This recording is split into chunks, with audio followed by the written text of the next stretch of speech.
I want them to remember that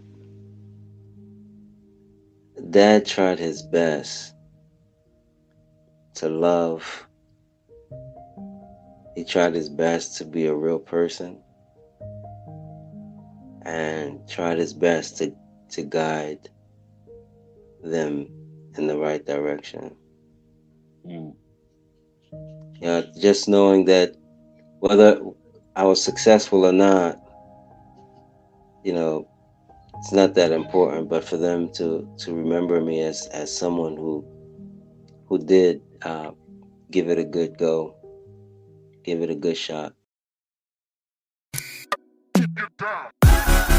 Hello, you beautiful people. Welcome to the Dear Dad podcast. This is the place where we address dad dynamics and discuss personal experiences, stories, and poem submissions to help provide a platform for healing while simultaneously uplifting one another. Let's change the dad narrative all around. Let's go, let's grow.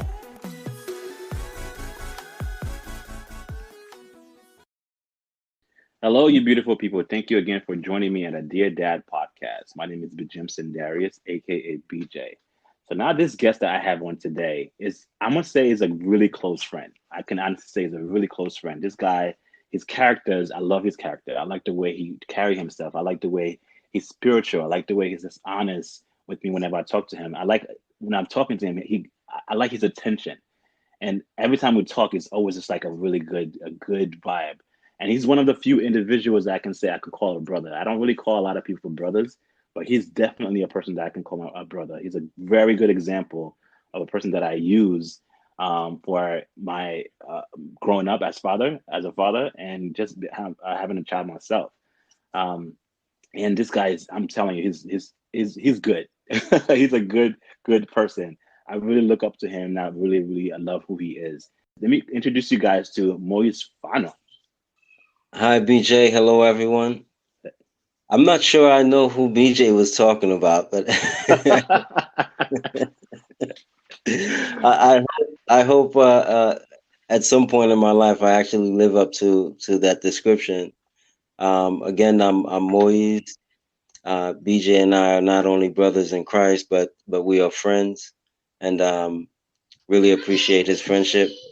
He is also a model of what a good dad and a good husband should be. So I feel blessed to be his friend. Oh, Uh, don't start the tears now. Give me a second before I start dropping the tears. Good. I'm sorry, I interrupted you. no, yeah. So as far as who I am, I'm a father. I'm a husband. Uh, I'm one that I would like to think that I'm living according to the path that Christ has laid out for us, and striving to be better each day. I recognize that I'm flawed, um, and the person that I imagine myself to be in my mind, hopefully that person is who I reveal to the world. Well, there you go. That wasn't so short and brief after all. I know you're humble about who you are, which is good, which is fine. Everything that I said in the beginning is 100% true. Honestly, it's 100% true. You are definitely an example to Thank you. who I am right now and what I am. I mean, I've definitely taken a lot of there's like a couple of people in my life that I've taken certain things from, and you are definitely that individual that I take a lot of like things from. But again, we'll dive into that as we go along to the podcast. All right, so I normally ask you who you are, who is Moise, but you already answered that. So let's just jump to the next one. So tell me about your dad. My father is someone that I really respect. I look up to, um, not only because he's a very spiritual person, but he has a certain charisma about him that I think one day I'd like to see myself having that same type of effect on people. Um, he's a great father, a good husband, um, a good role model for me, especially now that I'm old enough to appreciate to appreciate him more. When we were in Haiti, I have two siblings that were in Haiti with me. It's a total. We're six of us, but three of us, my older sister and my younger brother, the one that comes directly after me, we were left in Haiti when my mother came to the States with my youngest brother Emmanuel.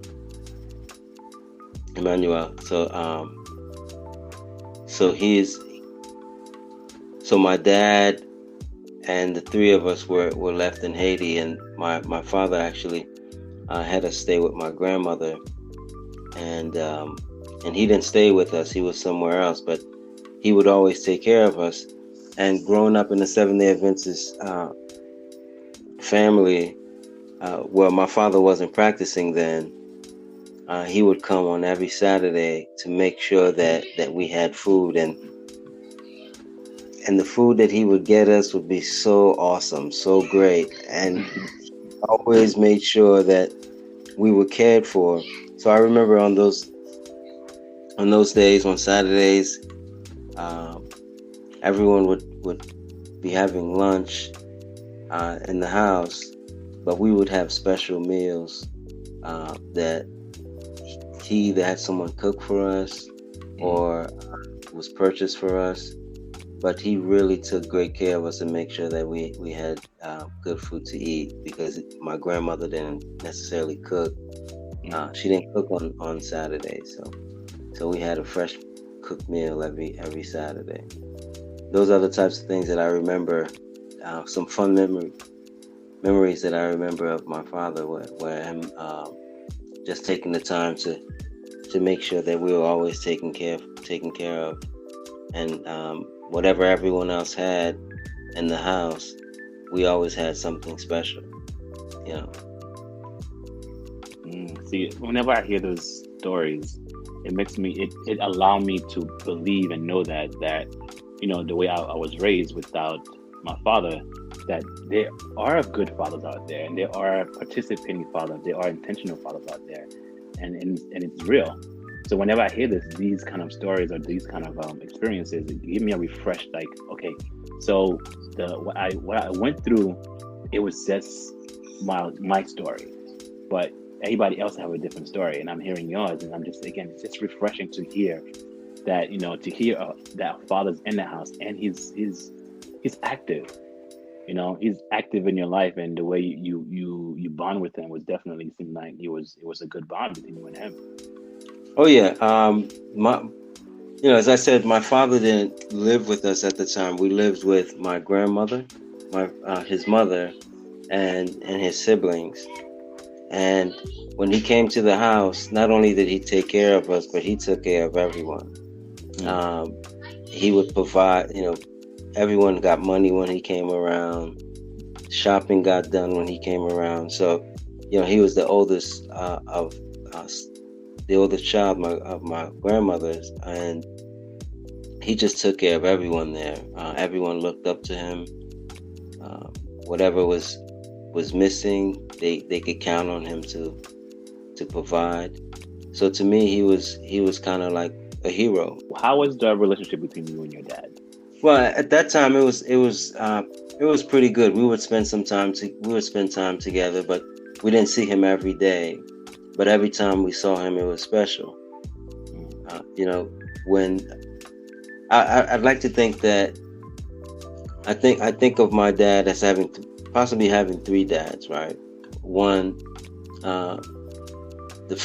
my first experience with my dad, as knowing him, coming to know that I exist and that he exists as my father, is that he was my hero, right?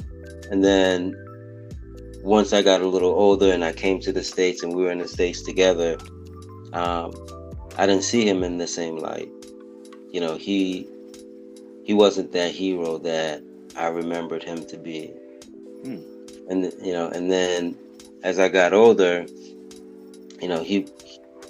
our relationship was different, and I could see that, the hero that I saw in him as a child and the flaws that I discovered in him as a teenager can actually coexist in one person, Mm, and I can appreciate him more now as an adult, that he can be a flawed hero, and right. I can accept him that way. Our relationship is pretty good. I think we have an awesome relationship. Mm. That's very, very refreshing. That's very refreshing. I mean, we all tend to think of, especially our dads, as heroes, and I'm glad you said that particular word, as heroes, because that's the only person in your life that you know that I don't know, you put I wouldn't say in the pedestal, put on the pedestal, you can so to speak. It's just like, I mean, there's nobody that can top your dad. Anybody, nobody that's gonna be the better than your dad because that's pretty much like you say your hero. You're the number one guy. That's your everything. Even your this characteristic of your dad that you're saying, it seems very of a humble person, a very warm hearted person. What are some characteristics in your dad that you find in you, and maybe you find in your son? I would say that my father is extremely loyal, and I'd like to think that I'm loyal. That we have that in common. As far as finding that same attribute or characteristic in my son, I can't see it yet because he is so young. And right now it's all about him. Hmm. But my dad and I, I believe, I'd like to think that we have that in common, and that we're loyal, that we're caring, and we're willing to do for the people that we love, sacrifice for them. Mm. Okay, cool. All right, all right. So let's change the dynamic a little bit. Let's go into a little bit more personal then. A little bit more personal. So talk to me, tell me about fatherhood. Fatherhood is great, extremely difficult, because you look at, as I said, I saw the flaws in my father, and seeing those flaws, I would say, well, I'm never gonna be like that, Mm, right? And as much as I try not to be that way, or those, uh, kind of live out those things that I saw in him. I'm sure that my son eventually and my daughters now see flaws in me, and I may have overcome some of the flaws that he had, but I have my own. hmm So I would say that fatherhood is extremely difficult. It's extremely rewarding, and you can simply do your best. You learn as you get older. You learn what mistakes you could have avoided, what mistakes you can avoid in the future. But a lot of it is trial and error. If for instance, the mistakes that my father made, I can learn from them, but that doesn't mean that I'm not going to make mistakes of my own hmm as a dad. And why you growing up? I know there was you said some mistakes that your dad did that kind of robbed you of like, okay, that's not who I thought he was. Did you find yourself making that same mistake, or were you trying to run away from that? I don't think I made, as I said, I don't think I made the same type of mistakes. Um, where my dad was more aggressive as a dad I believe that I've been to my daughters and my son, so that I didn't make that mistake. But the mistakes that I think I might have made, and some things that are typical of parents, is to try to motivate, especially Haitian parents, try to motivate your kid by comparing. Say, hey, this kid is able to do this, you should Mm, be able to do it too. I mean, those were clear mistakes. Mistakes in trying to find ways to motivate and encourage your child that sometimes do the opposite. You know, what are some mistakes that you made as a father that you can say that taught you the most in life? That question is the type of question that you can write an essay about, and it requires a lot of thinking to really nail it down. And I don't think I've nailed it down yet. So I know before you're married now and you have 3 kids, you said. Mm-hmm. So even before you had your kids, did you have any idea what kind of father you wanted to be? And if so, do you think you're that person now? I've always wanted to be, like that strong father figure, that very disciplined, very loving. I don't believe that I'm as disciplined as a father as I would like to be. And as far as loving, I think I'm a very loving dad, but I'm not sure if the way that I'm loving, right, is the way that I'm loving my children is actually the way that they want me to love them. So or at least not the way that they want me to love them. If the expression, if that the love that I want, maybe my love, what I would like to say is that the way that they would like me to express that love may not necessarily be the way that I'm expressing it, or that I know how to express it. But for the little one, I think he still sees me as that hero, and he's unable to identify the flaws in me yet. Yeah. Okay. That's awesome. I mean, I know as a child, when my wife and I got married, we had enough time to just like share with ourselves. We just enough time to just be married, so to speak. And we just came down to a conclusion after close to 2.5 years, I would say. It was like I think we were ready to be a parent. And even before that, I can say I had an idea I wanted to be, who I wanted to be as a dad, what kind of dad I wanted to be. I also had a vision of what kind of dad I did not want to be. So ever since I was young, I always wanted to I told myself, and I made a promise to myself, and that's the one thing that I don't make promises to anybody. I say I would try my best to achieve that goal, and I would try my best to do so. But to set a goal as far as promises, for me, I try to scale back on that, because that's something that's powerful for me to say. If I say I promise to do something, there's no left or right. It's just one direction. I say I'm promising I'm going to do this. So one thing I promised myself that I wouldn't do is, to not be like my dad. When I say that is to say the way he treated my mom, the way he was not in our lives, the way he wasn't able to cater to us. Again, even as my mom's to a husband to a wife, I didn't get that example. So I just told myself, when and if whatever I get the chance to be a dad, I'm going to do everything in my power to never treat a woman like my father treated my mom. Because I don't want anybody that I know I can make a difference in their lives to treat them that way. And I literally put a stamp on it. I said, once I get married or I'm getting serious in a relationship, I would never treat any other woman in my life the way my dad treated him. And again, I know it sounds kind of harsh, but part of it had to do with his upbringing. Others is just maybe he just didn't know. But that effect, while I'm watching, it had a big effect on me. So I had to put a stamp on it. I said, I can't be that way.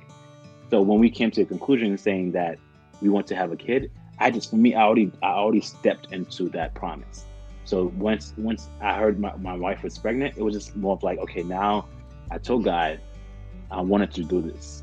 I told God I'm going to do this. So now he gave me the opportunity to do it. It's just me stepping into my promises for me to accomplish that. So I wouldn't say I had an idea, but I just knew what kind of dad I wanted to be.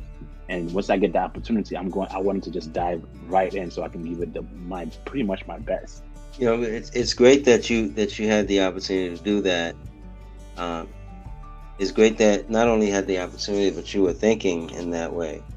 I I became a dad when I was about 19. Mm.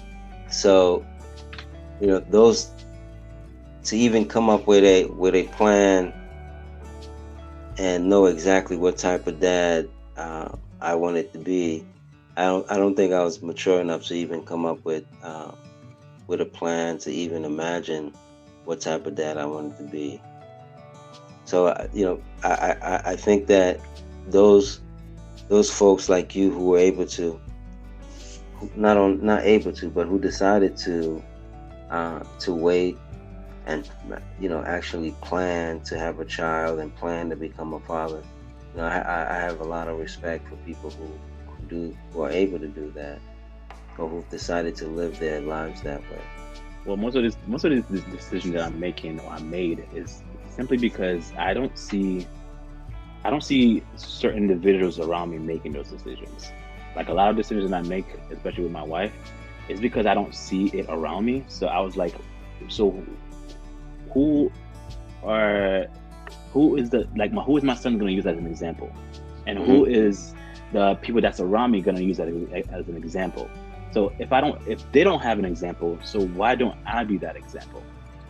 First of all, that's not the easiest thing at all. It's hard, but for me, that's just my mind frame, because I didn't have that. Just like me saying, I didn't have that father figure. I didn't have that disciplinary action in my life. I wanted to be different, so I just literally put my mind in a different state, saying that, okay, if I don't have this stuff around me, what can I do to implement that? What can I do to show that to other people that there is out there? And especially just like the Black culture and the Haitian culture is even deeper, was just showing affection at times might be an issue. As a married couple, you don't see that at times. You're just one person is over there and the other person is over here. You don't even know that if they're even together, which is something that my wife and I witnessed. It was like, we cannot do this. We cannot do this. We have to be different. We have to make a difference. And again, all the stuff that we're doing is intentional. Sometimes it's more than we even realize. And that's why I tell everybody, whenever you do something, if you're going to do something positive, be intentional. Because regardless of you think is bad or not, there is always somebody watching. So you might as well be in your best behavior. So that's really where our mind frame is. Even sometimes I had to check my wife, and sometimes she had to check me. He was like, okay, no, we can't do this. We can't have this discussion right here. We can't wait until we get in the car, or we want to get home. But as far as showboating and showing certain things in public like that, no, that's not for the public to see. When it's something like maybe we have a dispute, we discuss that some other time, or we discuss that when we're private, because we're an example. Even the way we address situations, it's intentional. Like, I give you a space, I take my space, we cool down, and then we address the situation. But to jump down each other's throat and say stuff that's not needed, that's something that I'm not about that, and she's not about that. And that's an example that we are setting for our sons. You know, why we discuss things is because of him. Mostly it's because of ourselves too, because, okay, I don't like arguing and she don't like arguing as well. But the intentional, as far as not making it a habit to just expose yourself, expose your relationship to other people out there, in a negative way, you might as well focus on the positive and allow people to see the positive. The negative, it would happen, but at least trying to concentrate on the positive so other people can gravitate towards that. Right. And that's exactly what we've been doing. It's not easy, but it's definitely intentional. I know it's extremely challenging. And anytime you're trying to do anything that's worthwhile, it's going to be challenging. And I encourage it, and I keep pushing people and tell individuals, sometimes you might just have to be the first person to take that step, to that leap. It's not easy. It's not meant to be easy. If it was easy, everybody would have done it. But You gotta think outside the box and say, okay, I think I want to be different. Okay, I want to act different. I want to change that narrative. I want to change that now. I want to be different, and that's almost everything that I'm doing right now. I'm thinking for the future as far as how it's going to impact my son. Mm-hmm. How is he going to take this? So I'm doing this podcast because I'm using it as a diary, so he can know, okay, this is what my dad did. My dad is able to do a podcast. I can do it too. My dad writes books. I can do it too. My mom is a doctor. I can do it too. You know what I'm saying? Something where he give it intangible, like, oh, he's able to do these things. My dad is able to do this thing. My mom is able to do this thing. I'm able to do it too. Even my aunts and uncles, he can see his aunts and uncles doing things, positive things, encouraging things. Then he can look and say, they have or they are doing positive things. I want to do it too. We just want to plug that in as much as possible for the next generation. Right. And that What? essentially, that's what parenting is about. Giving them, your children something better than you receive, and there's progress in your family line. Where each generation is essentially outdoing the previous generation. Mm-hmm, mm-hmm. I And think back there's, to my parents, and this is something that my father says. You know, as flawed as I can say that my dad was or my dad is, he is 100 times better to me, or 100 times a better father to me than his father was to him. mm, So, and knowing that, I appreciate his efforts even more. mm, So it kind of makes sense to know your history, your own history, your own family history, so that you can appreciate the people that are caring for you. I can appreciate my mom for the type of mother that she is, especially when I know that she is giving me so much more than she ever got. yes, And absolutely. Yeah, absolutely. That's our job as parents to just do more than what we have or what we had. I mean, look at your parents and look at your mom and dad. Look at the struggle that they went through. I'm pretty sure they tried their best for you not to go through that. I mean, granted, as you get older, you make your own decision. But as you're getting older, they want to set that foundation for you. So when you grow up, you have something to stand on. You have something to reflect back on. Even just you being Seventh-day Adventist, they set a foundation for you. So when you grow up, that decision you're making, at least it will help you make a better decision than what they made. And that's pretty much the journey of life for ourselves and to our children. It's to pretty much better ourselves for their sake, and so they can have a better future than we have. And that's what we do. We sacrifice our time now so our kids can have a better future. And it's, again, the task is not easy, but we need to do these things. We need to do intentional. We need to be intentional with taking these actions in our kids' lives. Okay, let's take a brief commercial break. We'll be right back after this sponsor. Hey guys, Bjimson Darius, aka BJ here from Dear Dad Podcast. Now, when I started this podcast, I wanted a platform where I can record and upload my content very easily. I didn't want to go through any hoops to get my podcast out there. When I did start my podcast, I was on a different platform. But after I was introduced to Anchor not once, not twice, but over 3 times by my close friends, I decided to give Anchor a try. I must say, I absolutely love it. Not only is it easy to use, but I am able to record, edit, post, and publish all my episodes right there on the app or the site.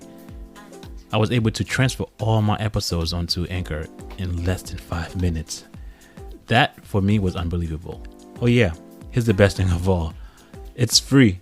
It is free to use. Yeah, I know. That's crazy, but take my word on this. It's true. Using Anchor has definitely made podcasts so easy. Trust me, you'll love it. So, download the free Anchor app or go to anchor.fm to get started. So what do you enjoy most about being a dad? What do I enjoy most? I would say, being having someone in my life that I can, kind of shape and influence in the right direction. Someone that I can be there for if they need advice. For my girls that are older, they're adults now. The conversation is, we don't have the same type of conversations that we used to, where I'm trying to guide them in a certain direction. The types of conversations we have now are more like, them allowing me to come into their lives, allowing me to guide them, where I'm not pushing anything on them. I'm not stepping too much into their business. I'm trying to give them their space, but at the same time allowing them the freedom to come to me whenever they feel that they might gain from my 2 cents. And with my son, uh, I'm just so happy that he and we can play as if we're both kids. I can guide him, teach him, be a role model to him. So it's different depending on where your kids are, how old they are, and what stage of life they're in. Uh, but each stage of life, as a father, there are things that you can appreciate about fatherhood. Mm. Okay, so I know with your daughters, they're older than your son. You said pretty much it's changing, or not. I would say changing who you are. I think he's enlightened and bringing out a better version of you. When you first had your son, was there a different feeling you had in comparison to your daughter? Because I know that a lot of people say, my son is my son. It's a different character. You can roughhouse with him. I know I could do it with my son. My wife can't do it. What was the energy flow when you first found out you was having a boy? Well, the age gap is so huge between the girls and my son, right? Where, as I said, being a father around 19, 21, and so forth, and being a father, in your 30s, two different things. So when I found out that my wife was pregnant with our son, I started to fantasize about having a second chance to do better, Okay. to be a better father. So I was extremely excited about that. Um, a second chance to kind of shape someone's life now that I know better. So those were the types of thoughts that I had. I was excited about that. Excited that he was, it was going to be a boy. I imagined going to the barber shop with him like I used to go with my father. I imagine uh, learning a new language with him. Um, all these types of things that I didn't think to do with the girls because I was much younger and I had a different mindset. And then when he was born, um, a few months after he was born, he started having you know episodes, kind of like seizure episodes. That made things a bit difficult, and then eventually he was diagnosed with autism. That that really changed. I think that changed my idea of what fatherhood uh, Mm. was all about. Being caring for a child with special needs and kind of Mm. putting the dreams that you or the things that you imagine doing are completely different. It's a totally different world than what you imagine because no one really imagines that their kid is going to be a special needs kid. You know, Right. so so the energy was different. My mindset, because of my age, was different. Different stage of life, and then dealing with you know the the the things that are unique to raising a child like him. You know, totally different from the girls. Now, one of the characters that I forgot to mention of you that I've witnessed and I've definitely just like gravitate to is your ability to be calm. Yeah. Your ability to just like, I don't know, you're calm. I don't think I've ever seen you overreact. I don't think I've ever seen you scream. I don't think I've ever seen you like at a level where I'm just like, oh, who is this guy? Like, I don't know who you are.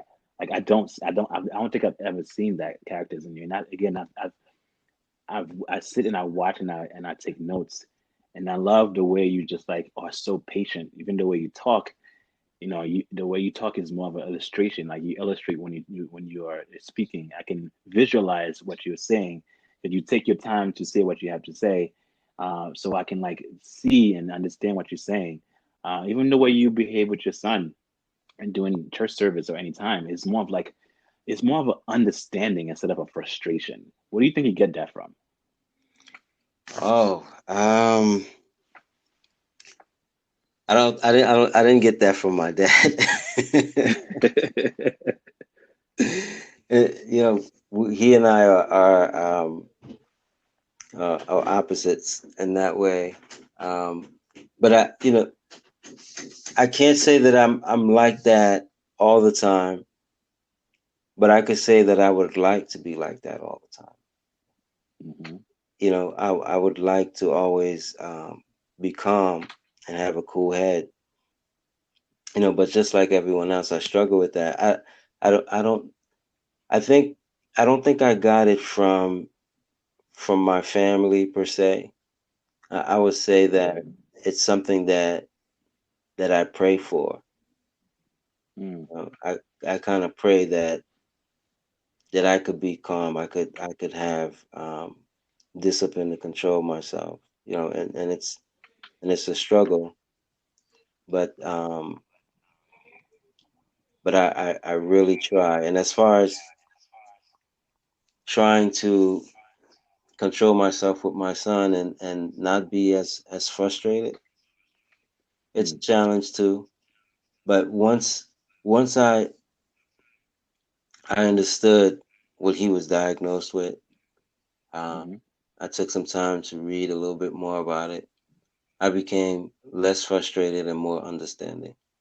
Mm. Try to be more understanding to him and more understanding to the fact that he is not seeing the same world that I'm seeing. Right. He's not navigating in the same world. So I have to put those things into consideration in the way that I respond to any action that he takes. Wow. Even with what you say now, just it pretty much sounds like you pretty much had to restructure the way you wanted to be a father, which I wish makes sense because especially with dealing with your son like that had that condition, you have to change your mind frame. And I'm glad you did that because there are some people that they're just stuck in that way. They have a perspective of the way things need to be, and adjusting is not something that they can do. So regardless of the condition of the child or where the child comes out, they're still stuck in their way. They was like, well, I'm gonna be a father, I'm gonna act this way, I'm gonna still do this, I'm still gonna discipline. But you also gotta think, each child, each kid that you have reacts differently. You have to cater to them based on what they need, pretty much. Even with my son right now, there's a lot. There's as far as intellect, he's there. I know he's a smart kid, but there are some levels where I feel like he needs to be more like a hands-on, or I need to be more patient with him, or I need to be a better understanding of it because he just doesn't think like other kids, like you said. He doesn't grasp into certain things as other kids. But I had to mentally tell myself that I was like, he's not just like that, just like you. He's not like every other kid that I feel like we typically think of. But he's different. That's all he is. He's different. He's different from what you thought he was going to be, but he's different. But you change and cater to him, so he can pretty much be better. Because imagine if you were competing with him with that, like you have to be a certain way, so you forcing him to be that way. So I think that would probably hinder him a whole lot. I agree. I agree because you know, and this has to do with fatherhood too, right? That you're not. It's not about you necessarily, right? Mm. God has given you this person to shape, to raise, and to help be the best person that they could be. But in your mind, as I said, the father that I imagine, the type of relationship I imagine having with him, those were those were things that I wanted, things that I imagined, Mm-hmm. and I never gave any consideration to the things that he might have wanted, even with the Right. girls, the way that I pushed them in certain directions. Those were the things that I wanted, not necessarily Mm-hmm. that they wanted. And at some point, you become mature enough to be able to step back and say, I'm going to be a dad, and I know that being a dad is not about me. It's about, Mm. you know, helping that person become the best person that they could be. Yes. Yes. Absolutely, man. Absolutely. What are three happy moments in your life as a dad? Three happy moments. I would say the first time that I saw each of my kids. Just, there are three of them. Knocking it out, all the three. Right. But, for the girls, I would say we were living in Canarsie, and I didn't have a car. And it was like around Christmas, and we went to the mall, and for some reason we had missed the bus, or I'm not sure what happened, but we ended up walking to the mall to get toys, and it started storming, and and it started getting dark, and we were walking together, and we were having so much fun. It was a beautiful, beautiful experience that I had with them, and it was just the three of us.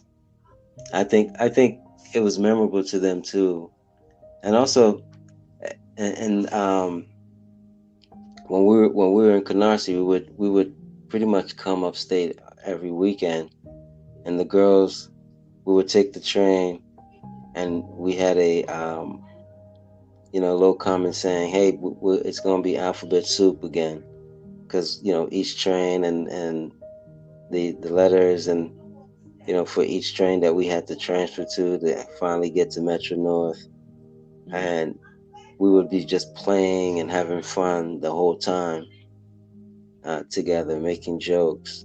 They were young. I was young too, and I think that's why it was kind of easy for me to be that type of dad that just had fun and Mm-hmm. joked around with them. You know, and with Ryan, I can't say that I have a favorite yet because we're having each day. You could say that the last favorite thing that we did together gets overwritten by a new favorite thing. So Mm. those that memory with the girls and the memories that I continue to build with Ryan are I guess would say some favorite things, some favorite experiences. Cool, cool, cool. All right, so I have like pretty much two questions for you, and I'll just let you go. Okay, so before I let you go, I want to just find out from you, how how do you want your kids to remember you? I want them to remember that Dad tried his best to love.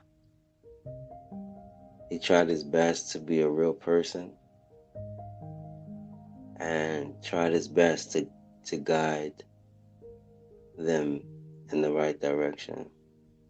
Mm, Just knowing that whether I was successful or not, you know, it's not that important, but for them to remember me as someone who did give it a good go, give it a good shot. nice, nice. Okay, cool. So final question for you, and I'll let you go. Um, so what message do you want to leave for the fathers and dads out there? What an awesome responsibility to give a message, to send a message to fathers out there. There's so much that I could say. If you're married, love your spouse. Um, show your kids that you love their mom. Be real with them. Listen more than you talk. Mm. Um, and don't think that you're unsuccessful as a dad if the dreams that you had for them don't come true. Mm.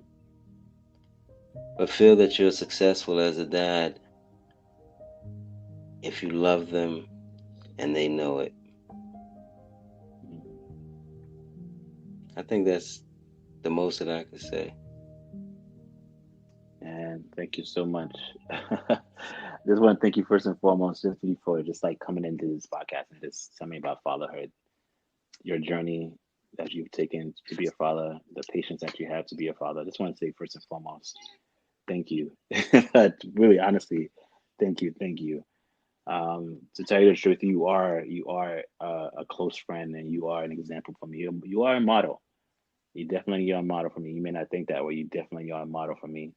A lot of the things that I'm doing, I can say I got from you. Even your personality, that I'm like, okay, I like the way he does this. I like the way he's patient with his child. I like the way he treats his wife. Like I take those things and I just like take into consideration. And I love the way you are so patient and kind to just about anybody that you come across. Again, I've never seen you upset. I know somebody said that about me. I think my brother said that about me. I've never seen you upset. Like, how do you get like? I don't know. I don't know. Through experiences, you have to modify your character. You have to modify who you are. And meeting you, it was definitely God sent. Like he put you in my life for a reason. And I can honestly say I'll call you my brother, and I'll call you a close friend, for what you're doing. You're doing a phenomenal job. Just wanted to applaud you. I love you for who you are and what you are and what you're doing. You're doing a great job as a dad, a phenomenal job as a husband. And I encourage you to keep doing it, man. Keep doing what you're doing. You doing an amazing job. Just wanted to just tell you that. If I've never done so, I want to tell you that right now. Well, I thank you. I thank you very, very much. And I love you and your family as well. The way you and your wife are definitely um, a model for me. I admire you guys. Um, I just ask that you pray that I am, I live up to those to that description, um, and pray for me that the person that I would like to be in my mind is the person that I reveal to the world. Amen, man. Amen. Thank you so much. All right, guys, you heard it first and foremost. And like Moise said, man, love your wife, love your kids. Show them that you appreciate them. Show them that you love them. Don't think too much into it. Just love them. It doesn't take too much to love your spouse. It doesn't take too much to show your kid that you love them. And like I said before, listen. Listen more than you talk. A lot of people like to talk and don't even listen to what you have to say. But listening definitely play a big role, especially when you have kids. You have to know what they're asking you. You have to know what they're asking you at all times. So if you're so much into yourself, you can't cater to them. Cater. You won't ever know how to cater to them. But again, guys, I'm so glad. I'm so happy that he's able to do this. And like I said before, guys, be intentional, man. Be intentional with your kids' life. Teach them how to be a man. Teach them how to be a woman. But dad's presence in a kid's life matters so much. I'm a living example of that. It matters whether you have a good relationship with them or not. The fact that you're in their lives, that you're interacting with them, makes a big difference. Really big difference. So I encourage you, whatever situation you're going through, hold on, talk to them, embrace them, show them that you love their mom. Just embrace your child, embrace your spouse, because you never know. Once they grow up, then they would have a good foundation. They can reflect back and say, "Oh, my dad loved my mom. My dad was a good person. My dad spoke to me. My dad explained things to me. My dad sat down and listened to me." They can reflect on that. And for me, I have moments when I sat down with my dad and I spoke to him because I remember those things because it meant so much to me. Probably meant nothing to him, and he probably doesn't remember it. But for me, it means that much. That's why I said be intentional with your words, with your actions, especially with your spouse and your child and your kids. I'm telling you, it makes a difference. Again, guys, I'm not going to hold you too much. Moise, thank you so much for what you're doing. Keep doing what you're doing, my brother. My motto. Again, I love you for who you are and what you are and for being a friend to me. You guys, again, I'm not going to hold you guys any longer. I thank you again for joining me in this episode. And guys, I will catch you in a few. Bye.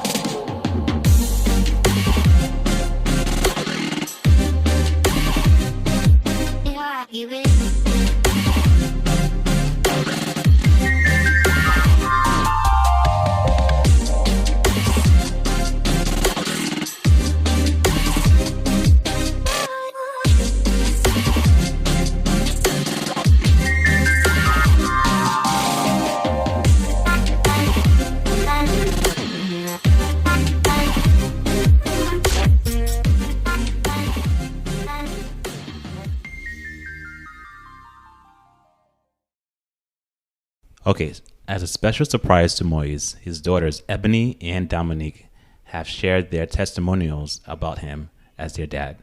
Also, the music you hear was written and sung by Dominique. Hope you enjoyed it. Later.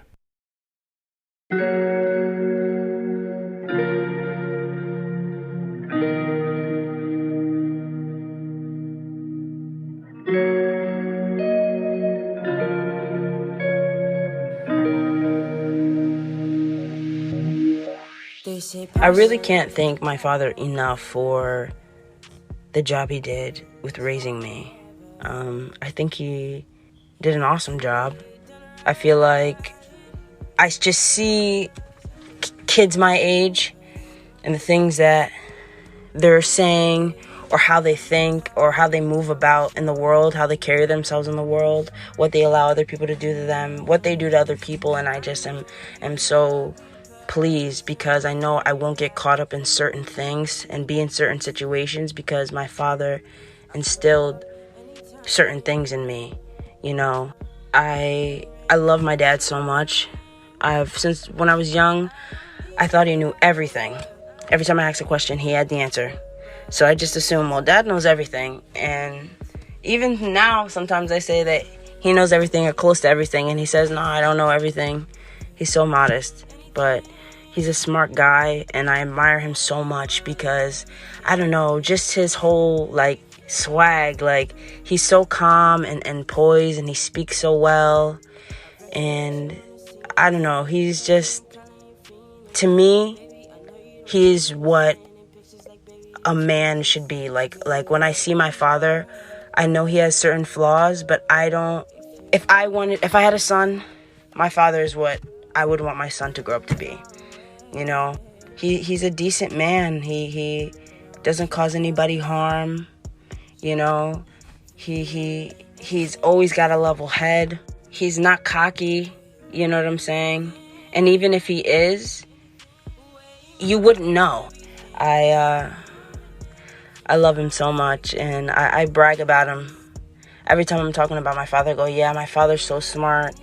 You know, he's so this, he's so that. He's so handsome. He's, you know, really my father to me is like my superhero. Like, I hope that when I'm done growing up, and really no one's ever done growing, but when I'm maybe his age, that mentally I'm in the space that he's in. You know, really, my dad is one of my heroes. He's, I don't know, maybe this is wrong to say, but to me, I see him and I don't see any flaw. And I know no human can be perfect, but I don't know, he's just so great. You know, whenever I needed him, he's there. And looking back at my childhood, I'm so happy to have spent it with him. You know, he's just always been there. I can rely on him. I can count on him. You know, he's supportive, and his dad jokes are terrible like they should be, you know. He's great. And if you're listening, Dad, I love you so much, and thank you for all that you did. Thank you for forcing me to read books. Thank you for putting me on punishment when I needed to be. Thank you for teaching me how to be a contributing member of society. Yeah.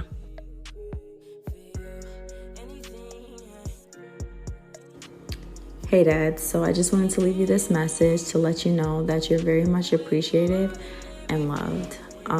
Nothing you do ever goes unnoticed, and I'm forever grateful to have you in my life.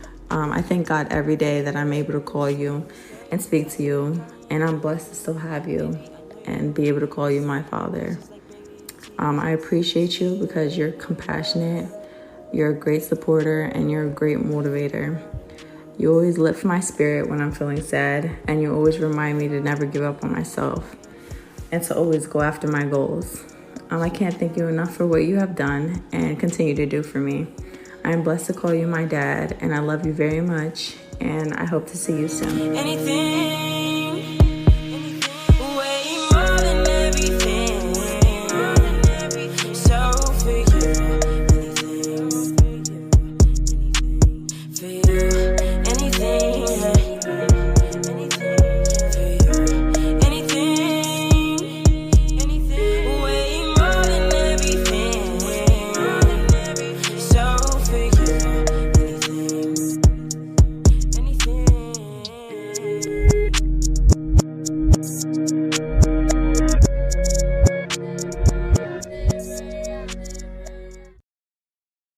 Okay, let's take another brief commercial break.